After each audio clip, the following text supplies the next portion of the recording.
Ako si Jenny Dabu, Sustainable Transport Campaigner.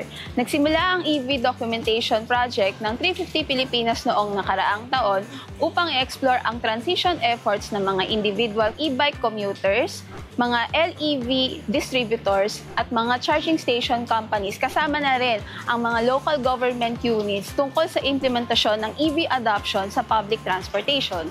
Naniniwala ang 350 Pilipinas sa kahalagahan ng multi-stakeholder participation hinggil sa pagpapaunlad ng EV adoption on public transportation para sa sustainable transportation. Kinikilala ng 350 Pilipinas ang World EV Day bilang isang plataforma para mapalawig pa ang usapin hinggil sa pagkakaroon ng isang sustainable transportation. Bagamat nagsimula ang World EV Day bilang isang inisyatiba ng isang pribadong kumpanya, titignan ito bilang isang pamamaraan para magbukas pa at mas mapalawig ang diskurso hinggil sa pagpapaunlad sa iba't ibang sustainable transport options.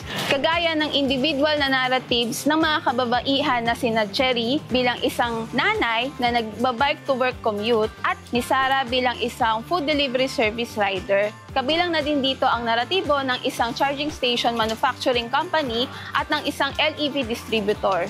At kasama na rin dito ang pagpapatupad ng isang LGU hinggil sa mga polisiya at mga pamamaraan para mas lalo pang ma-integrate ang EV sa public transportation.